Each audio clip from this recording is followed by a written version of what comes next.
आप देख रहे हैं श्री हरि कृपा आश्रम चैनल। संस्थापक स्वामी श्री हरि चैतन्य पुरी जी महाराज।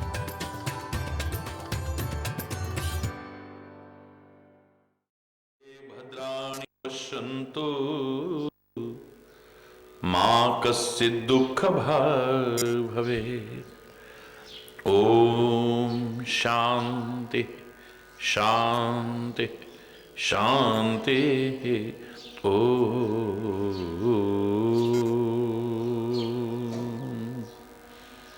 त्वमेव माताश्च पिता त्वमेव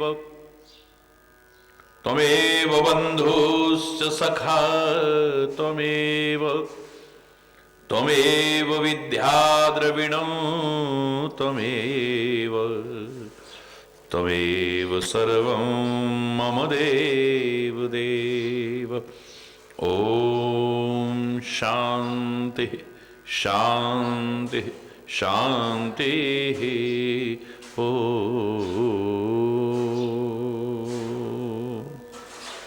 ध्यानमूलं गुरुर्मूर्ति पूजामूलं गुरुपदं मंत्रमूलं गुरुर्वाक्यं मोक्षमूलं गुरुकृपा। ओम शांति शांति शांति।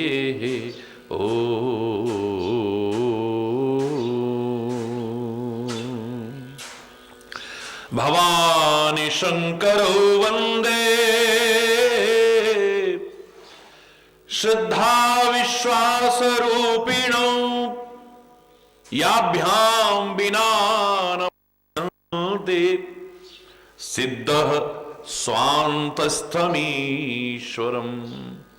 ओम शांति शांति शांति।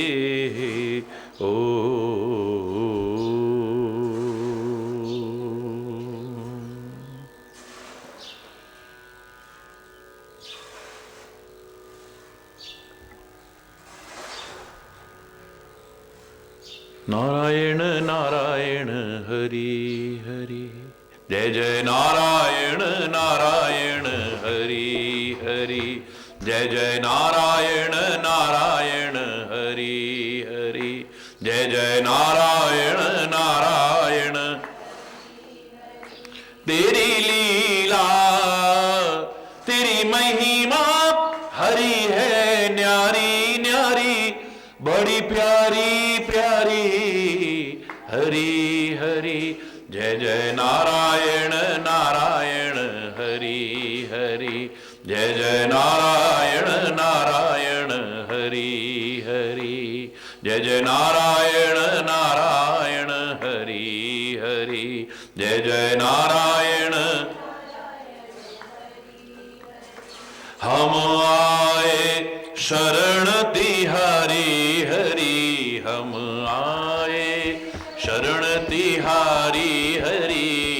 अब राखो लाज हमारी हरि। अब राखो लाज हमारी हरि। जय जय हरि हरि। जय जय हरि हरि। जय जय हरि हरि। जय जय हरि हरि। जय जय नारायण नारायण हरि हरि। जय जय नारायण नारायण हरि हरि। जय जय नारायण नारायण हरि हरि। जय जय नारायण नारायण हरि हरि। हम आए शरण तिहारी हरि। हम आए शरण तिहारी हरि। अब राखो लाज हमारी हरि। अब राखो लाज हमारी हरि। जय जय हरि हरि। जय जय हरि हरि। जय जय हरि हरि। जय जय हरि हरि। जय जय नारायण नारायण हरि हरि। जय जय नारायण नारायण हरि हरि। जय जय नारायण नारायण भक्तों के प्राण आधारे हरि, भक्तों के प्राण आधारे हरि, सारे जग के परम सहारे हरि, सारे जग के परम सहारे हरि, भक्तों के प्राण आधारे हरि, भक्तों के प्राण आधारे हरि, सारे जग के परम सहारे हरि, सारे जग के परम सहारे हरि।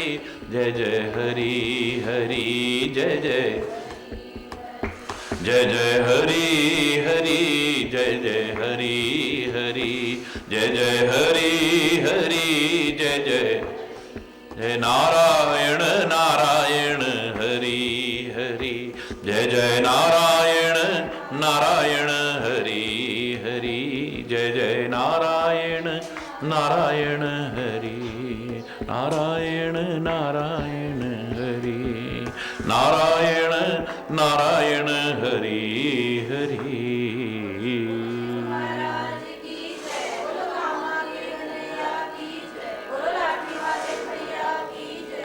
हरि बोल, हरि बोल। सप्तऋषियों ने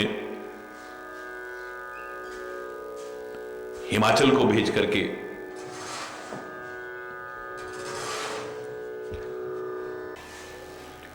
पार्वती को भी घर पहुंचवाया और भगवान शिव को जाकर के सारा बताया। भगवान शिव पार्वती का स्नेह सुनकर के मगन हो गए। फिर मन को स्थिर करके श्री राम का स्मरण करने लगे।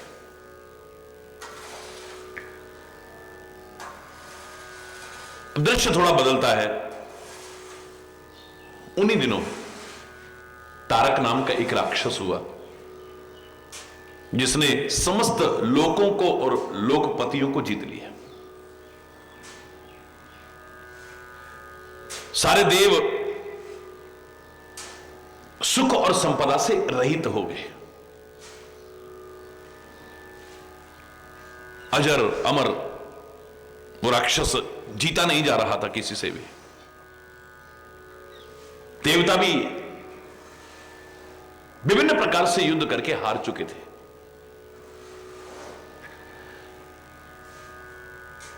विधाता के पास गए, पुकारा। विधाता ने देखा कि सब देव दुखी हैं, समझा करके कहा कि इस राक्षस का वध तब हो सकता है जब भगवान शिव के शुक्र से जो संतान उत्पन्न हो, वो इसे युद्ध में भूमि जीत सकती है।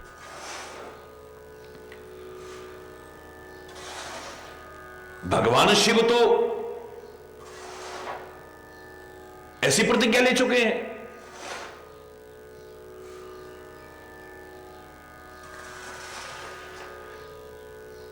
मोर कहा सुनी करहु उपाय। मालूम है कि ऐसा संभव सा नहीं लग रहा है, लेकिन इसका तात्पर्य नहीं कि आप हिम्मत हार जाओ किसी भी क्षेत्र में। विधाता कहने लगे कि मेरा कहना मान करके एक उपाय करके देखो। होए ही ईश्वर करे ही सहाय।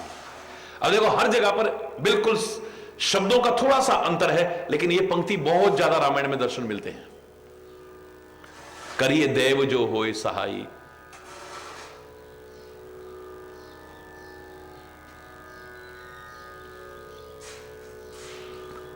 करहु उपाय हो देव सहाय। मतलब विभिन्न प्रकार से इसके दर्शन होते हैं, जिसका भाव क्या है? हिम्मते मर्दा मददे खुदा। God helps those who help themselves. जो खुद कोशिश करते हैं, परमात्मा उनकी सहायता करता है। कैसी भी परिस्थिति को देखकर के हिम्मत मत हारो। लग रहा है कि ये कैसे होगा, ये कैसे होगा, how it can be possible, how it can be possible. और मैंने कहा था impossible it self says that I am possible. Impossible it self says that I am possible. Hari बोल। कठिन हो सकता है, उपाय तो करो तुम जब उपाय करोगे, तुम जब प्रयास करोगे, परमात्मा तुम्हारी सहायता करेंगे, और जब वो सहायता करे सफलता न मिले, ऐसा कैसे हो सकता है? आगे बढ़ो, मन में पूरा आत्मविश्वास, पूरा मनोबल, पूरा आत्मबल बढ़ाते हुए, आत्मविश्वास को बढ़ाते हुए प्रयास तो करके देखो। आज के निराश हताश लोगों को इन प्रसंगों के माध्यम से यह संदेश मिलता है, लेना चाहिए। हम कुछ नहीं कर पाएंगे, हम कुछ नहीं बन पाएंगे, हमारी जिंदगी तो ऐसे निकल गई। करो ना, कोशिश करो। हम ये कैसे कर सकते हैं, हम ये कैसे कर सकते हैं? नहीं, ये देखो, जो तुम कह रहे हो कि ये कैसे कर सकते हैं, क्या किसी ने किया है? जो वो कर सकता है तो तुम क्यों नहीं कर सकते हो? मैं क्यों नहीं कर सकता? हम सब क्यों नहीं कर सकते? हां, अभिमान करके नहीं, परमात्मा का स्मरण करके प्रयास करो। सदगुरुदेव भगवान जो मार्गदर्शन दे, आपका जो मास्टर, आपका जो उस्ताद आपको जो मार्गदर्शन दे, उसके अनुसार प्रयास करो। बड़ों के आशीर्वाद लेकर के प्रयास करो। सबके साथ अच्छा व्यवहार रखो, जिससे सब आपको वेल विशेस दें, शुभ कामनाएं दें। पता नहीं किसकी शुभ कामना, किसका आशीर्वाद फलित हो जाए और आपको सफलता मिले, और आप प्रयास करो।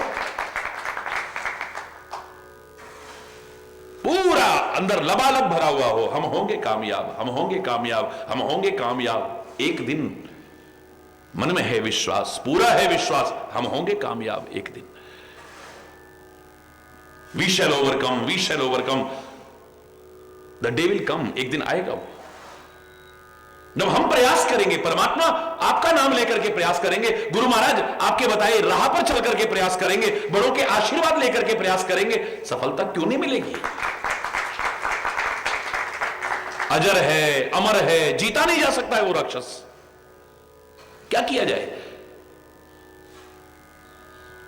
भगवान शिव की अगर कोई संतान उत्पन्न होती है, वो उसको मार सकती है। अब भगवान शंकर तो विवाह करने को तैयार नहीं होंगे। हरि बोलना, हरि बोलना। मोर कहा सुनी करहु उपाय, मोर कहा सुनी करहु उपाय, हो यही ईश्वर करहि सहाय, हो यही ईश्वर करहि। ये पुनरावृत्ति दोष नहीं होते हैं कुछ वाक्य। करिए देव जो होय सहाय, ये एक चौपाई को विभिन्न बार दोहराया है, एक बार नहीं, बहुत बार दोहराया है।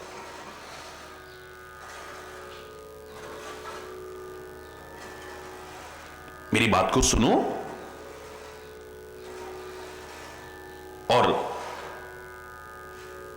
उपाय करो। ईश्वर ही तुम्हारी सहायता करेगा। याद करो मैंने क्या कहा था, 4 प्रकार की कृपाएं हैं।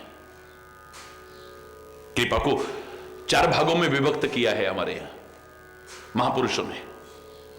परमात्मा की कृपा सर्वोपरि है, प्रभु कृपा सर्वोपरि है, गुरु कृपा उसके समकक्ष है, कम नहीं है।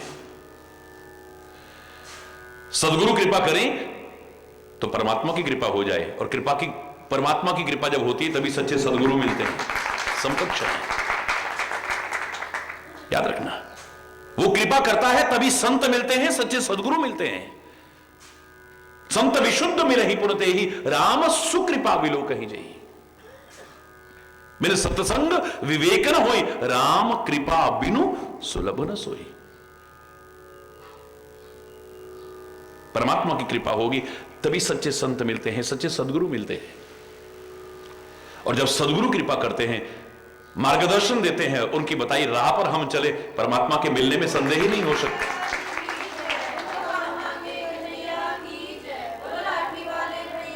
तभी तो सीधे सीधे सीधे सीधे तुलसी ने तो हनुमान जी से ही कहा था, जय जय जय हनुमान गुसाई, कृपा करो गुरुदेव की नहीं। मेरे पर तो गुरु जैसी कृपा कर दो। भगवान की कृपा से पहले बोले, हां उनकी कृपा से पहले मुझ पर सदगुरु की कृपा चाहिए।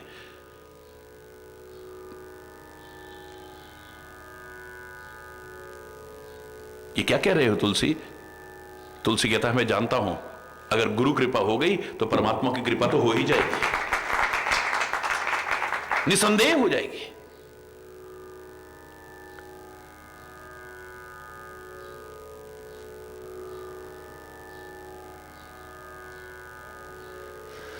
करिए ही ईश्वर हो सहाय, तुम करो। हम एकदम से पूरा वाणी को सुनते नहीं हैं और अधूरा सुन करके ही मन में विभिन्न प्रकार की वो कर लेते हैं। लक्ष्मण को भगवान की वाणी सुनकर के इतना दुख क्यों हुआ था?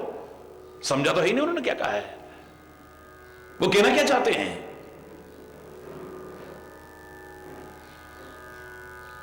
करिए देव जो हो सहाय, उन्होंने यही तो कहा था। देव देव आलसी पुकारा, देव देव आलसी पुकारा, नहीं।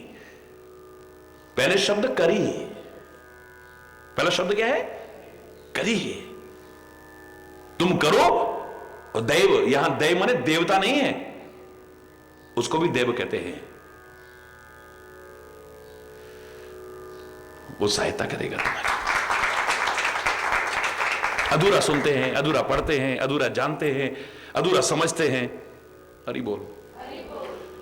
परमात्मा की कृपा सर्वोपरि, सदगुरु की कृपा समकक्ष, और सदगुरु के माध्यम से शास्त्र कृपा,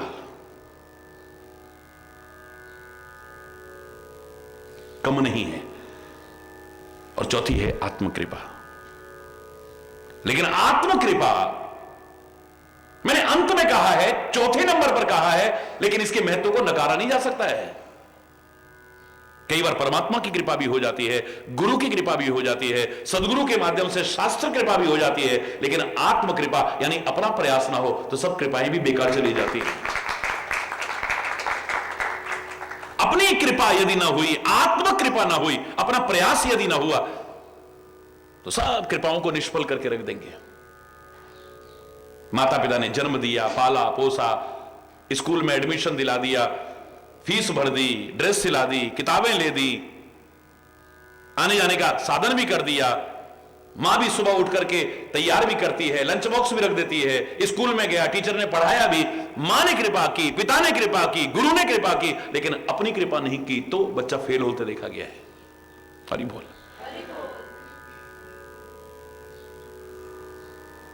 जिसे श्री राम खुद कहते हैं, नरतन भव बारिधि कहूं बेरो, सन्मुख मरुत अनुग्रह बेरो, करणधार सदगुरु दृढ़ नावा, दुर्लभ साज सुलभ करी पावा।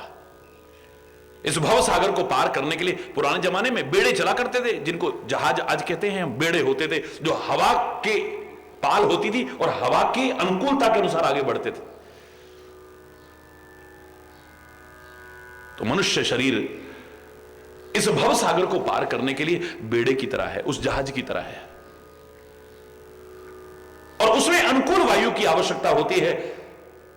सन्मुख मरुत अनुग्रह मेरो, मेरी कृपा रूपी अनुकूल वायु बह रही है, जहाज आगे आगे बढ़ेगा।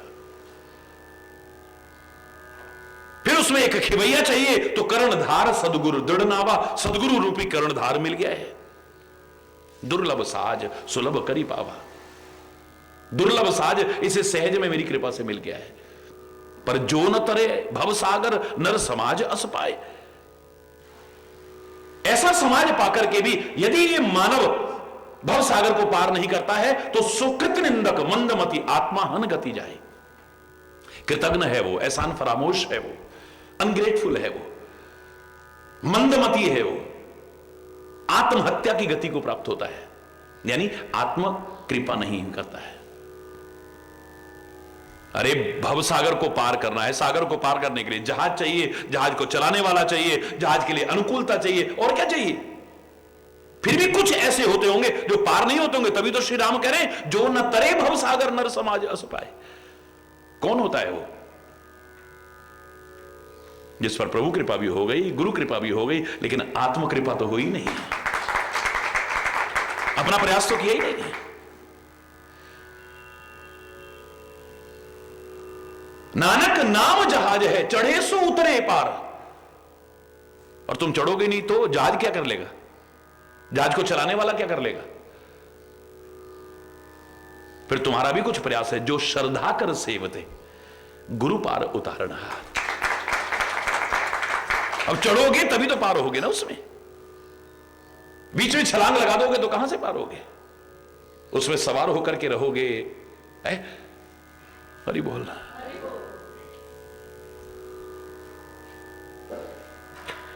हो यही तुम करो, ईश्वर करे सहाय, परमात्मा भी तुम्हारी सहायता करेंगे। और अनुकूलता का प्रसंग यह है कि सती जिसने शरीर परित्याग किया था दक्ष के यज्ञ में, वो हिमाचल के घर में पैदा हो चुकी है।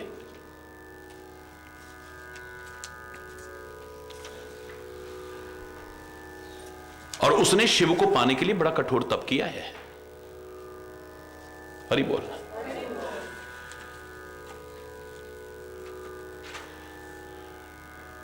उनको पति रूप में पाने के लिए बड़ा कठोर तप किया है। शिव समाधि बैठे सब त्यागी, भगवान शिव तो समाधि लगा के बैठ गए। यद्यपि अहै असमंजस भारी, बड़ा असमंजस की बात है कि कैसे होगा कैसे होगा, तदपि बात एक सुनो हमारी, फिर भी एक उपाय बताते हैं। हमारी बात सुनो, घबराने की आवश्यकता नहीं है।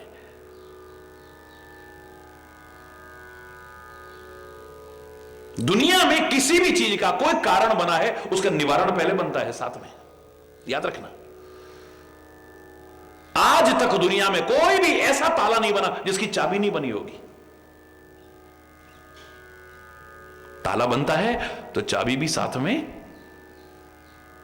समस्या आती है तो उसको सुलझाने का तरीका भी भगवान ने पहले ही बना रखा है। और तुम आगे बढ़ो तो सही, हाथ पर हाथ धर करके बैठने से नहीं होगा।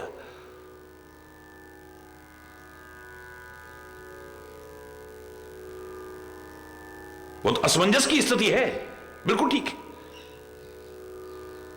लेकिन तुमने मुझसे पूछा है, मेरे पास आकर के दुख रोया है, मैं उपाय बताता हूं। ऐसा करो ना, काम को शिव के पास भेज दो। हरि बोलना, हरि बोलना।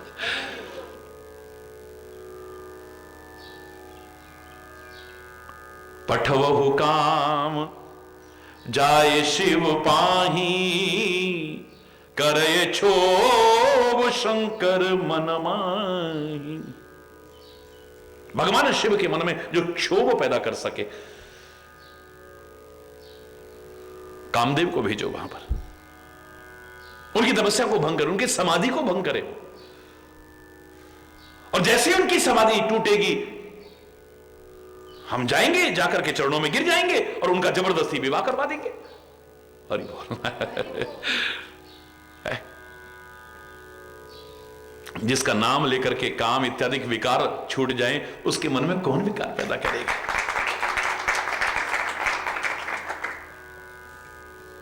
बस इस तरह से चाहे देवहित तो हो जाए, ब्रह्मा अपनी मति के अनुसार, लेकिन उपाय तो बता रहा है ना। निकम्मा निठल्ला रहना किसी ने भी हमको नहीं सिखाया है। परमात्मा का स्मरण करते हुए अपने कर्तव्य का पालन करना, अपना प्रयास करना है बस, सही दिशा में वो भी। क्योंकि सही दिशा में जितने हम कदम उठाएंगे मंजिल की ओर जा रहे हैं, और सही दिशा में नहीं, गलत दिशा में जो कदम उठाएंगे मंजिल से उतने दूर होते चले जाएंगे। कदम हमारे सही दिशा में होने चाहिए, डायरेक्शन हमारी ठीक होनी चाहिए बस।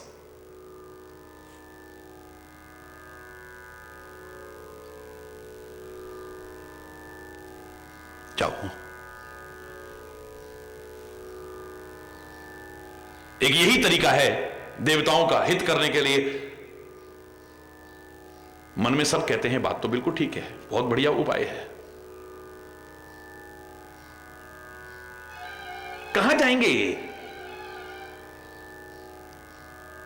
मैंने एक बात कही थी कि जब आपके पास कुछ और साधन करने का समय न हो, कभी ऐसी स्थिति आ जाती है कि तुरंत आपको दैव सहायता की आवश्यकता है, सदगुरु सहायता की आवश्यकता है, प्रभु सहायता की आवश्यकता है। अब उस समय आप जप नहीं कर सकते बैठ करके, तप नहीं कर सकते, साधन नहीं कर सकते, यज्ञ नहीं कर सकते, कुछ और नहीं कर सकते। सच्चे हृदय से प्रार्थना करना, तुम जहां और जब प्रार्थना करोगे तुरंत सुनी जाएगी। नारद जी के मन में आया कि मैं विश्व विमोहनी को प्राप्त करूं, लेकिन जब तब कछु न हो ही काला, जब तब तो मैं कर नहीं सकता हूं। तपस्या के बल पर क्या नहीं किया जा सकता है, असंभव को संभव किया जा सकता है। लेकिन अब टाइम तो इतना है नहीं, जब तक मैं तपस्या करूंगा तब तक तो इसकी शादी हो जाएगी, स्वयंवर हो रहा है। तो क्या किया जाए? ना जप करने का समय है, ना तप करने का समय है, ना होम यज्ञ करने का समय है, बाकी समय तो है नहीं है। अब तत्काल आवश्यकता है, तो मैं क्या करूं? बहुविधि विनय कीनते ही काला, बहुत तरह से प्रार्थना की है बस। और सच्चे हृदय की प्रार्थना को परमात्मा सदगुरु दैव न सुने, ऐसा हो ही नहीं सकता है।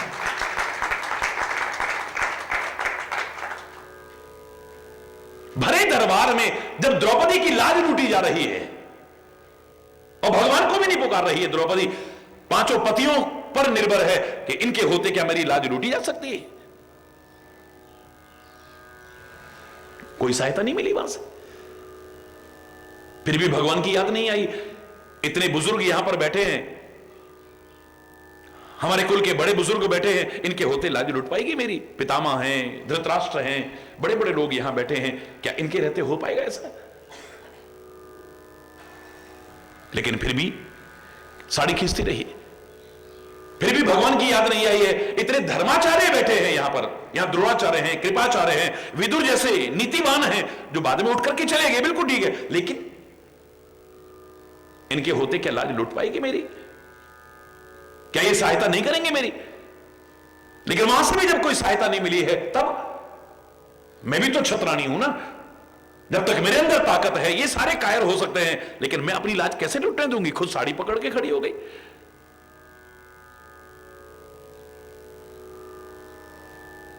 जब अपने हाथों से भी साड़ी खिसकने लगी, दुशासन के वो सबल हाथ, 10,000 हाथियों की ताकत वाला दुशासन जब खींचने लगा है और साड़ी खिसकने लगी है, तब क्या किया था उसने? बस दिल से एक प्रार्थना की थी। सच्चे हृदय की प्रार्थना को सुन करके, एक टेर को सुन करके नंगे पैर भाग करके आए। उसने आना कहां से है? ऐसी कौन सी जगह है वो जहां नहीं है? उसका तो प्राकट्य होता है। कहीं से आना होगा तो देर भी लग सकती है। द्वारिका से चल करके आना था, देर हो जाती तो इतनी देर में तो हो जाता सारा। फिर रास्ते में कोई और पुकार लेता, किसी और की भी तीव्र पुकार हो सकती है। तो दुनिया में उसका एक ही भक्त थोड़ी ना है, एक ही पुकारने वाला थोड़ी ना है। फिर क्या होगा? सच्चे हृदय से जहां पुकारोगे, तुम्हारे हृदय की प्रार्थना को सुनकर के परमात्मा वही सहायता प्रदान करेंगे।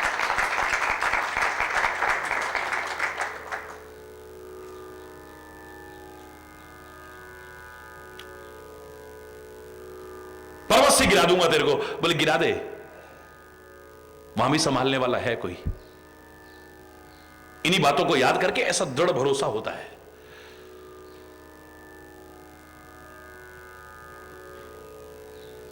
और विश्वास ही फल देता है।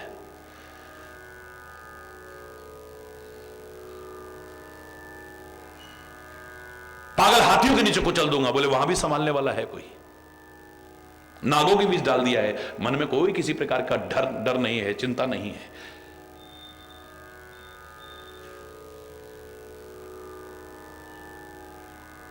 आग में भी जलाने की कोशिश की है, वहां भी रक्षा हो गई। हरि बोलना। कवच और वरदान प्राप्त, होलिका जल के खाक हो गई है, लेकिन प्रहलाद का बाल बांका नहीं। कहीं से आया था बचाने, अगर आता जरा देर हो जाती, इतनी देर में जल के खाक हो जाता। और भरे दरबार में जब अचानक कहा गया इस तपते हुए खंबे को देकर के, क्या इसमें भी तेरा भगवान है?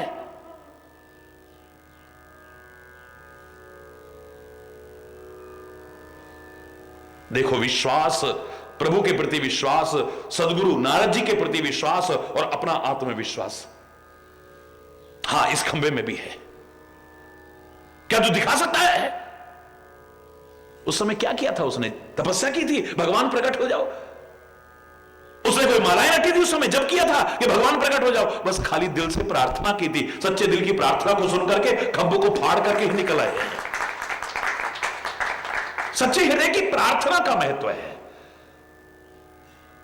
और प्रार्थना में आपके शब्द क्या है इतना महत्वपूर्ण नहीं है। संस्कृत देववाणी है, बड़ी अच्छी बात है। सारी भाषाओं की जननी है, बड़ी अच्छी बात है। आती हो ना आती हो चलेगा प्रार्थना के लिए।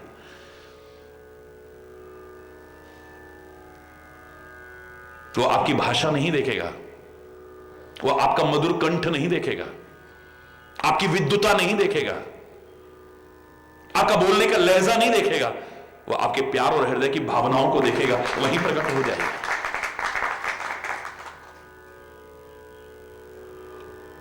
गजराज पहले अभिमान के कारण स्वयं डूबता चला जा रहा है, अभिमान डूब रहा है। मैं इतना ताकतवर, मैं इतना ताकतवर, कीड़े की तरह खींच रहा है गिरह। मेरे इतने परिवार वाले मेरी रक्षा करेंगे। एक चिंगार लगाई, सारे भागे आए और एक दूसरे की पूंछ और सूंड पकड़ के खींच रहे, पर वो भी खींचने लग गए। अब तिल भर सूंड बची है, तिल भर, बिल्कुल डूबने की कगार पर है। उस समय क्या तपस्या करी उसने? भगवान को प्रकट करने के लिए क्या तपस्या करी उसने? उसने कोई जप तप किया था? कहते हैं हृदय में हरि बुला है, जवान से तो अभी ह निकला है। जब गजने हरि नाम पुकार्यो, आए आधे नाम, सुनेरी मैंने निर्बल के बलराम। अभी हरि शब्द पूरा नहीं बोल पाया है। अंदर से कहा हे हरि रक्षा करो, बस बाहर से तो ह निकला है। इतनी देर में तो आकर के चक्र से उसकी गर्दन काट के रक्षा भी कर दी है। सच्चे हृदय की प्रार्थना हो, हरि बोल। चाहे देवों के लिए हो, सदगुरु के लिए हो, परमात्मा के लिए हो।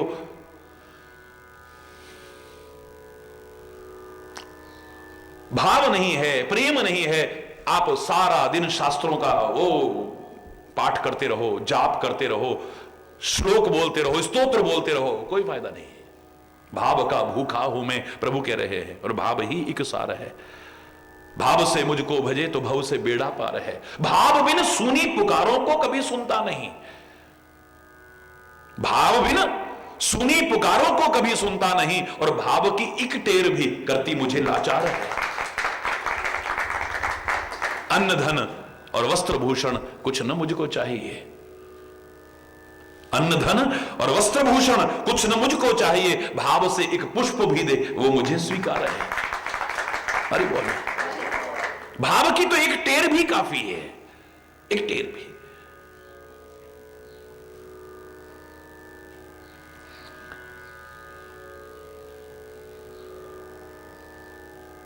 इस समय अब कामदेव को कहां ढूंढे हम? क्योंकि उपाय अगर करना है, विलंब किस बात का है? अब विलंब के ही कारण कीजिए, बार बार रामायण में सिखाया गया है।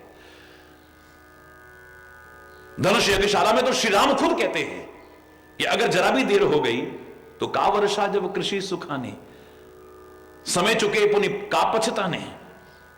वर्षा अगर खेती सूख जाए उसके बाद वर्षा हो, क्या फायदा है उसका? हर चीज समय पे अच्छी लगती है।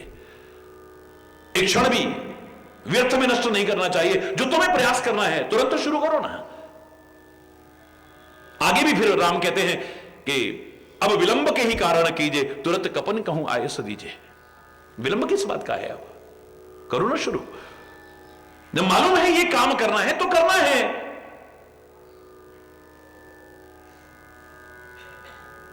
विचार पूर्वक उस कार्य को प्रारंभ कर दो बस।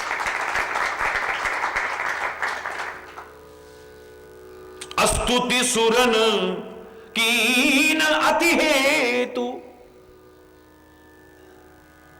बस प्रार्थना की है। प्रार्थना में बड़ी शक्ति है, इतना याद रखना, बहुत ताकत है।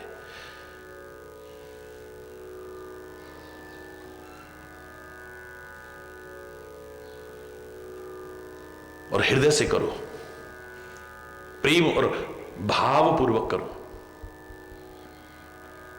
जैसे ही प्रार्थना की है, प्रगटेउ विषम वान झकके तू, एक क्षण का विलंब नहीं लगा, कामदेव प्रकट हो गए वहीं पर। देवताओं ने अपनी विपत्ति कही और कामदेव मन में विचार करते हैं। बड़े ध्यान से सुनिएगा। अगर मैंने भगवान शिव से विरोध किया, यानी उनको छेड़ने का मतलब क्या है? विरोध ही है, तो क्या मेरी कुशलता होगी? कौन बचाएगा मुझे? मेरे प्राण बचने वाले नहीं है। फिर शंभु विरोध न कुशल मोई, बेहस कहूं असमार। मुस्कुराकर के कामदेव, मार माने कामदेव, मुस्कुराकर के कहने लगे भगवान शिव से विरोध करने में मेरी कुशलता नहीं है,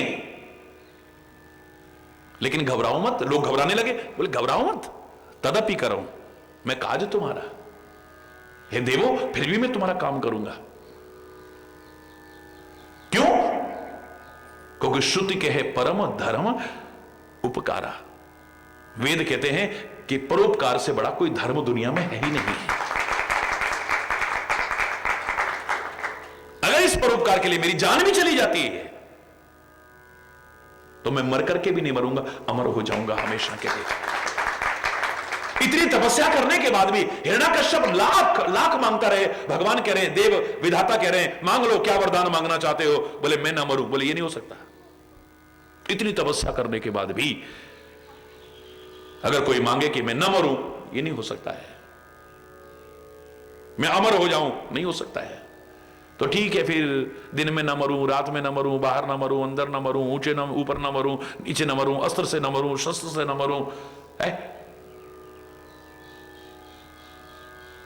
मानव से न मरूं, पशु से न मरूं, इससे न मरूं, कितनी भी चालाकियां करे फिर भी एक दिन मर गया। अरे बोलना, भगवान को एक विलक्षण अवतार चाहे लेना पड़ा हो, अद्भुत अवतार लेना पड़ा हो नरसिंह का, इतना कठोर तप करके भगवान शिव और ब्रह्मा दोनों मिलकर के कहते हैं, रावण वरदान मांग लो, क्या मांगना चाहते हो? रावण को किसने वरदान दिया था? बोलो किसने? जोर से बोलो। नहीं, मात्र शंकर ने नहीं दिया है। ब्रह्मा और शंकर दोनों मिलकर के गए, कहीं भी कोई गड़बड़ ना हो जाए। मैं ब्रह्मा मिल दीन, मैंने और ब्रह्मा ने मिलकर के वरदान दिया है। रामायण में पढ़िए आप, क्या कहते हैं? भगवान शिव कह रहे हैं, हे पार्वती, मैंने और ब्रह्मा ने मिलकर के वरदान दिया है उसको, रावण को। और उसने क्या कहा? मैं मरूं नहीं।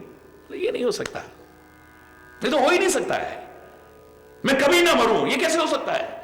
बोले ठीक है, फिर बानर मनुज जाति दो ही बारे, बंदर और मनुष्य छोड़ करके और किसी के हाथ से ना मरे। फिर फर्क इतना है कि भगवान मनुष्य रूप धारण करके आ गए, देवता वानर बन करके आ गए, लेकिन एक दिन तो जाना पड़ा। हरि बोल।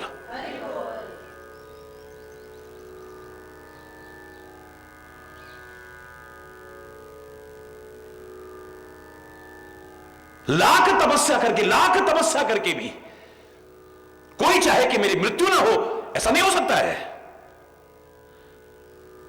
लेकिन परोपकार करते हुए अपने जीवन का परित्याग कर दे, राष्ट्र के लिए अपने जीवन का परित्याग कर दे, अपनी जान कुर्बान कर दे, इस समाज के लिए अपनी जान कुर्बान कर दे, वो धर्म के लिए कुर्बान कर दे या किसी के लिए कर दे, वो मर करके भी नहीं मरता, वो अमर शहीद कहलाता है। ये लाख प्रयास करके भी अमर नहीं कहला सकते हैं। कभी भी अमर हो जाऊं, मैं अमर हो जाऊं, नहीं हो सकता। तू एक दिन मरेगा, लेकिन ये कभी नहीं मर सकते। संत कभी नहीं मरता है, महापुरुष कभी नहीं मरता है, शहीद, अमर शहीद कभी नहीं मरते हैं। वो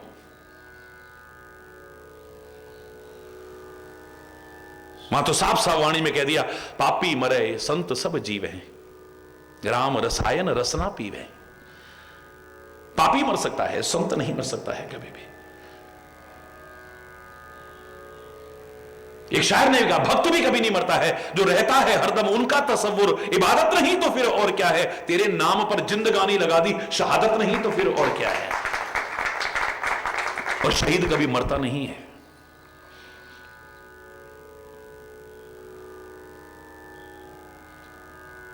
उन महापुरुषों ने अपनी कुर्बानियां दी हैं,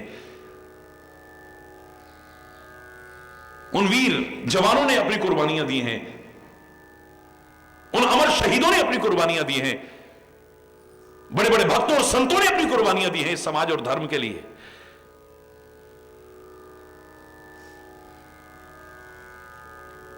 मारने वाले मर जाएंगे लेकिन वो कभी मर नहीं सकते।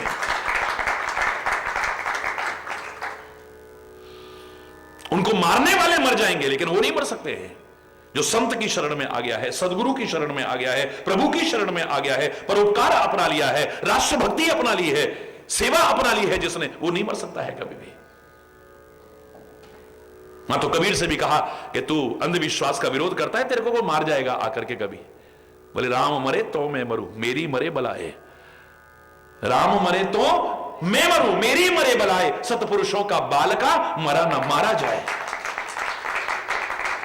वहां तो वो कहते ना, मैंने उदाहरण सुनाया था कि संत जा रहे थे गली में से और अंदर से एक बच्चा भागता हुआ रोता हुआ आया, संत के चरणों में गिर पड़ा।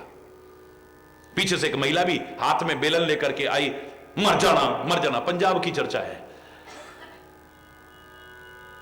संत कहते हैं, मां इसका नाम मर जाना नहीं, इसका नाम तो मर्दाना है, क्योंकि संत की शरण में आ गया, गुरु नानक देव की शरण में आ गया था वो। उसका नाम क्या पड़ गया? मर्दाना। अब ये मरेगा नहीं कभी। जब जब मेरा नाम लिया जाएगा, इनका भी नाम लिया जाएगा, अमर हो गए हैं।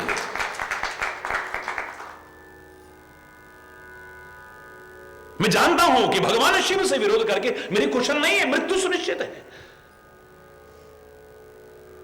तदपि करबो मैं काज तुम्हारा, मैं तुम्हारा काम फिर भी करूंगा, घबराओ मत। क्योंकि श्रुति के है परम धर्म उपकारा। वेद कहते हैं, श्रुति माने वेद, परम धर्म उपकार है। परोपकार से बड़ा कोई धर्म नहीं। इस समय परोपकार की चर्चा चल रही है तो परोपकार को सबसे बड़ा धर्म बताया है। जब सत्य की चर्चा चलती है तो कहा सत्यम परम धीमहि, वेदों ने कहा। और तुलसी भी कही बिना धर्म न दूसरा सत्य समाना, सबसे बड़ा धर्म सत्य ही है। जब सेवा की चर्चा चलती है तो सेवा को सबसे बड़ा धर्म बताया है। जब अहिंसा की चर्चा चलती है तो अहिंसा परमो धर्म, श्रुति के है परम धर्म। श्रुति परम धर्म श्रुति विदित अहिंसा। श्रुति में परम धर्म क्या है? अहिंसा है। और मैंने उस दिन कहा था, इसमें संदेह की गुंजाइश नहीं है कहीं पर भी। अच्छाई का मार्ग जो पकड़ लो तुम्हारे लिए वही सबसे बड़ा धर्म है। राष्ट्र सेवा का मार्ग चुन लो, प्रभु सेवा का मार्ग चुन लो, समाज सेवा का मार्ग चुन लो, माता पिता की सेवा का मार्ग चुन लो, गुरु सेवा का मार्ग चुन लो। कोई भी मार्ग, सत्य के मार्ग पर चलने का प्रण ले लो, संकल्प ले लो।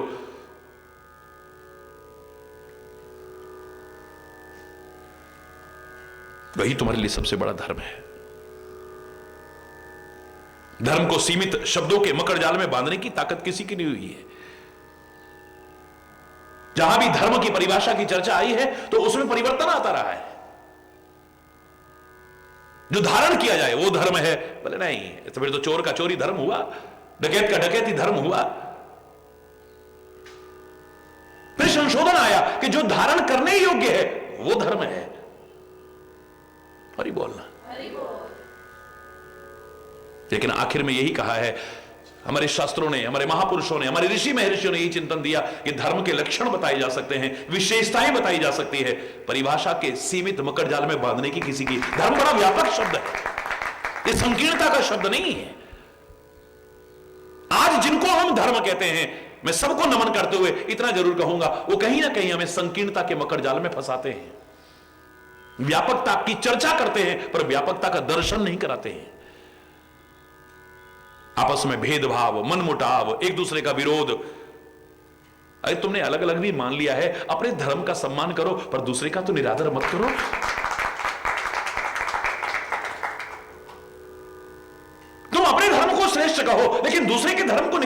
मत कहो, किसी की भावनाओं को आहत मत करो। वैसे ही इतनी अशांतियां फैली हैं और अशांति फैलाने की कोशिश क्यों कर रहे हो?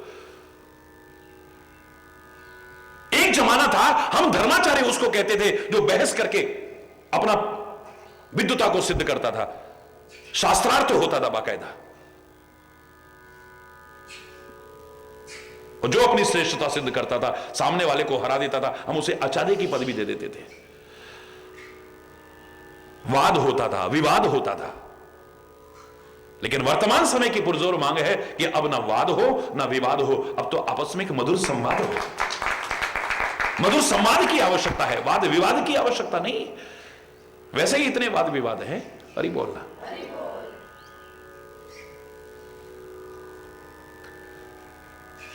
मैं तुम्हारा काम करूंगा, चाहे मेरी जान भी क्यों ना चली जाए। श्रुति कहे परम धर्म उपकारा, वेद कहते हैं कि परम धर्म उपकार है। इस परोपकार के लिए मैं हंसते हंसते अपनी जान कुर्बान करने को तैयार हूं। और जो दूसरों के लिए जान कुर्बान कर देता है वो मर सकता है, हो ही नहीं सकता है। क्या मार सकेगी मौत उसे, औरों के लिए जो जीता है। मिलता है जहां का प्यार उसे, औरों के जो आंसू पीता है। क्या मार सकेगी मौत उसे, क्या मार सकेगी मौत उसे। उन सभी अमर शहीदों को, वीर जवानों को, उन महापुरुषों को जिन्होंने धर्म, राष्ट्र, समाज के लिए कुर्बानियां दी हैं और अभी भी समर्पित भाव से लगे हैं, उन सबको हृदय से भाव अंजलि अर्पित करता हुआ आपके साथ मिलकर के इस गीत को गाता हूं। चंद पंक्तियां। क्या मार सकेगी मौत उसे, औरों के लिए जो जीता है। मिलता है जहां का प्यार उसे, औरों के जो आंसू पीता है। क्या मार सकेगी मौत उसे, जिसने विष पिया बना शंकर। नॉट फॉर सुसाइड, आत्महत्या के लिए नहीं, परोपकार के लिए। जिसने विष पिया बना शंकर, जिसने विष पिया बनी मीरा। जिसने विष पिया बना शंकर, जिसने विष पिया बनी मीरा। जो बेंधा गया बना मोती, जो काटा गया बना हीरा। जो बेंधा गया बना मोती, जो काटा गया बना हीरा। वो नर है तो भी राम, नारी है तो वो सीता है। मिलता है जहां का प्यार उसे, औरों के जो आंसू पीता है। क्या मार सकेगी मौत उसे, जिसने होना होता है अमर। वो लोग तो मरते ही आए। मौत से घबराते हैं, वो मौत से डरते हैं, वो हंसते हंसते हंसते हंसते वो फांसी के फंदों को भी अपने गले में डाल लेते हैं। याद करो उस भगत सिंह को, सुखदेव को, राजगुरु को, बिस्मिल को, चंद्रशेखर आजाद को, इन बड़े बड़े शहीदों को याद करके देखो। हंसते हंसते तुम क्या डालोगे गले में, हम अपने आप डाल लेते हैं। महापुरुष कहा करते थे ना, जिस मरने से जग डरे मेरे मन आनंद। क्योंकि मरने मरने में बहुत फर्क है। एक मरता तो नामो निशान भी नहीं, एक मर के अमर हो जाता है। एक हंस हंस के मरने को तैयार है, एक सुन मौत का नाम डर जाता है। कितना अंतर है देखो आप मौत मौत में। एक मरता तो नामो निशान ही नहीं, कोई याद करने वाला भी नहीं उसको। एक मर के अमर हो जाता है। ऐसी मौत पर तो जन्म भी कुर्बान है। एक मरता तो नामो निशान भी नहीं, एक मर के अमर हो जाता है। एक हंस हंस के मरने को तैयार है, एक सुन मौत का नाम डर जाता है। एक के मरने पे रोते लाखों बशर, और एक के मरने पे खुश हैं होते वही। अच्छा हुआ, बड़ा वैसा आदमी था ये तो, अच्छा हुआ निकल गया। एक के मरने पे रोते लाखों बशर, एक के मरने पे खुश हैं होते वही। एक हंस हंस के मरने को तैयार है, एक सुन मौत का नाम डर जाता है। एक मरता तो नामो निशान भी नहीं, एक मर के अमर हो जाता है। एक मर के भी जिंदा रहता है और एक जिंदा भी मर जाता है। थे ददीची, सब कुछ अपना दान कर दिया है।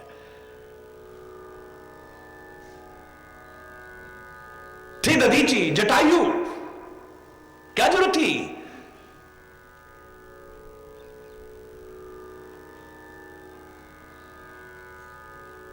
एक नारी को राक्षस के चंगुल में रोते बिलखते देखा, हंसते हंसते अपनी जान कुर्बान कर दी। ये जानते हुए कि इसका मुकाबला मेरा नहीं है। पहचानने के बाद तो पता लग गया ये रावण है। एक तरफ वो था बुजुर्ग भीष्म पितामह, जिसकी कुलवधु की लाज उसके सामने लूटी जाने की कोशिश किया और सिर झुका के बैठा हुआ है, जबकि उसमें ताकत है, सामर्थ्य है। अगर वो खड़ा हो जाए, किसी की हिम्मत नहीं जो उंगली भी उठा जाए। शक्ति सामर्थ्य होते हुए अपनी कुलवधु, बाहर की नहीं, परिस्त्री नहीं, अपनी कुलवधु की लाज भरे दरबार में उसके सामने लूटी जा रही है और मुंह झुका करके, सिर झुका करके बैठा हुआ है। एक पक्षी है, मानव नहीं, आमिष भोगी पक्षी है, मांसाहारी पक्षी है, और उसकी कोई रिश्तेदार नहीं लगती है, और उसके पास सामने वाले के बराबर ताकत भी नहीं है। लेकिन उसको बचाने के लिए, उसकी लाज बचाने के लिए, उसकी रक्षा करने के लिए अपने आप को कुर्बान कर देता है। हमें तो ऐसे बुजुर्गों की जरूरत है, ऐसे बुजुर्गों की नहीं। ये दो बुजुर्ग इतिहास में मिलते हैं, रामायण में मिलता है। जटायु बहुत बुढ़ा है, ये जरठ जटायु कहते हैं इसे। और एक उधर महाभारत में अगर देखें तो सबसे बुजुर्ग पितामह है। मनुष्य के शरीर में है, ताकत भी है, कुलवधु भी है, फिर रक्षा नहीं कर सका। एक पक्षी के रूप में है, कोई रिश्ता नहीं है, ताकत भी नहीं है उतनी, फिर भी कुर्बान हो जाता है। इसलिए उसे परमात्मा की गोदी मिलती है। दशरथ को जो नहीं मिल पाया, आज जटायु को मिल रहा है। पिता की तरह क्रियाकर्म कर रहे हैं राम अपने हाथों से। पानी लाकर के स्नान नहीं कराते हैं, अपनी आंखों के जल से स्नान करा देते हैं उसे। स्नान कराने से पहले कहते हैं इस पर तो धूल बहुत लगी हुई है, कैसे झाड़ू में जटा को खोल लिया है, इसको कष्ट ना पहुंच जाए कहीं। मरे हुए को देख करके भी कह रहे हैं इसे कष्ट ना पहुंच जाए। ये सबसे मेरी कोमल हो सकती हैं, जटायु की धूल जटान सो झारी। अपनी जटाओं से उसकी धूल को झाड़ रहे हैं, अपने हाथों से कर रहे हैं, और उसके बाद में अपना स्वरूप प्रदान कर रहे हैं। एक मानव कैसे भगवान का रूप हो सकता है? देखो, एक मानव क्या, पक्षी ने कौन सा रूप धारण किया था? गीध देह तज धर हरि रूपा। कौन सा रूप धारण किया है? बिल्कुल उसी तरह से चतुर्भुज रूप धारण किया है, शंख चक्र गदा पद्म धारण किया है, और उसी तरह से भगवान के लोक को प्रस्थान कर रहा है। इसे भगवान की गोदी मिलती है और उसे तीरों की शैया मिलती है। तीरों के समान चुभने वाले वचन बोले जा रहे हैं, ये कान सुन रहे हैं और फिर कुछ नहीं कर रहे हैं। तो एक दिन तीरों की शैया मिल रही है। हरि बोल रहा।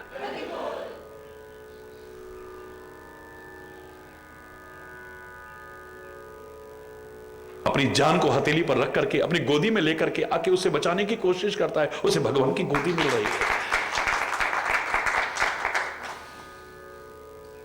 जिसने थे दधीची जटायु भगत सिंह भी, दूसरों के लिए जान हंस हंस के दी।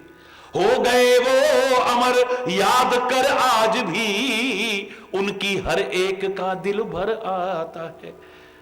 एक मरता तो नामो निशान भी नहीं, एक मर के अमर हो जाता है। एक मर के भी जिंदा रहता है, एक जिंदा भी मर जाता है।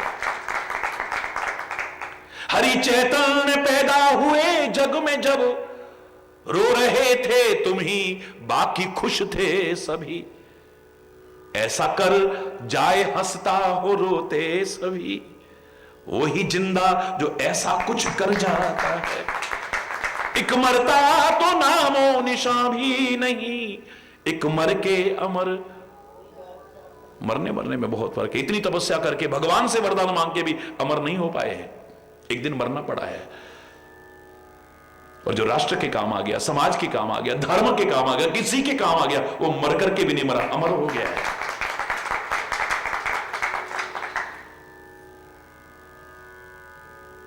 जिसने होना होता है अमर।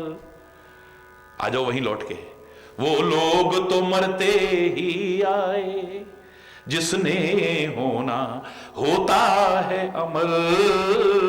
वो लोग तो मरते ही आए, औरों के लिए जीवन अपना बलिदान वो करते ही आए। औरों के लिए जीवन अपना बलिदान वो करते ही आए। जिसने दुनिया को दिए बादल, जिसने दुनिया को दिए बादल, वो सागर कभी ना रीता है। मिलता है जहां का प्यार उसे, औरों के जो आंसू पीता है। क्या मार सकेगी मौत उसे। मरना तो एक दिन सबने है, जन्म के साथ मृत्यु अवश्यंभावी है। लेकिन तीन तरह के लोग इसमें नजर आते हैं। एक तो जानबूझ करके कुल्हाड़ी अपने पैरों पर मारते हैं, कुछ ऐसा करते हैं जिसमें जिंदगी चली जाती है। उन्हें कोई समझदार नहीं कहता है। अपनी जिंदगी को बेवजह जानबूझ करके खत्म करना। डॉक्टर भी कह रहा है कि देखो अब शराब मत पियो, तुम्हारी शरीर में अब कुछ नहीं, मर जाओगे, फिर भी पी रहा है। लड़ाई झगड़ा कर रहा है जिसमें जान जा सकती है। वैर विरोध कर रहा है जिसमें जान जा सकती है। जानबूझ करके ऐसे कर्म कर रहा है जिनमें जान जा सकती है। कुल्हाड़ी से कपड़े दो और फिर कहो राम जी रक्षा करो, ना राम रक्षा करेंगे ना श्याम रक्षा करेंगे। खुले शब्दों में कह रहा हूं, स्वाभाविक रूप से कुल्हाड़ी तो क्या, वज्र भी तुम्हारे ऊपर पड़ गया और तुम्हें भगवान पर भरोसा है, तुम्हारी रक्षा हो जाएगी। लेकिन जानबूझ करके कुल्हाड़ी मार करके कपड़े दो और फिर कहो राम जी रक्षा करें। राम जी ने बुद्धि दी है, विवेक दिया है, तुम्हें जानवर नहीं इंसान बनाया है, समझ दी है कि कुल्हाड़ी से कपड़े नहीं धोए जाते हैं, फिर राम जी रक्षा नहीं करेंगे। एक जानबूझ के कपड़े फाड़ रहे हैं हम, एक लापरवाही से फटते हैं। हम चल रहे हैं, हमें ध्यान ही नहीं कि कांटों में अटक गए, तार में अटक गए, इस तरह से लापरवाही से चलते हैं। लोग कहेंगे देख के नहीं चल सकते, बेवकूफ कहेंगे हमें, समझदार नहीं कहेंगे हमें। तीसरा देखा, जो स्वाभाविक मृत्यु होती है, लोग अफसोस भी जाहिर करें, नहीं भाई देखो अब उम्र हो गई थी, बड़ा कष्ट उठा रहे थे, कोई बात नहीं, ऐसा कुछ नहीं है। एक स्वाभाविक मृत्यु है, एक लापरवाही से मृत्यु है, एक मूर्खता से मृत्यु है, जानबूझ करके कर रहा है। और एक दूसरों की जान बचाते बचाते अपने आप को कुर्बान कर देता है। हरि बोलना। एक मर के भी जिंदा रहता है, एक जिंदा भी मरे के समान होते हैं। हरि बोलना। कामदेव कहता है मैं जानता हूं भगवान शिव की जब समाधि को भंग करने जाऊंगा, उनके मन में क्षोभ पैदा करने की कोशिश करूंगा, मेरी कुशलता नहीं है, लेकिन परोपकार के लिए अगर मैं कुर्बान भी हो जाऊं तो हंसते हंसते तैयार है। श्रुति के है परम धर्म उपकारा, श्रुति के है परम धर्म उपकार। कामदेव को कितनी बुरी दृष्टि से देखते हैं लोग, है? लेकिन किसी ने कामदेव के इस चरित्र को अगर पढ़ा हो सलाम करने को मन करे। हरि बोल।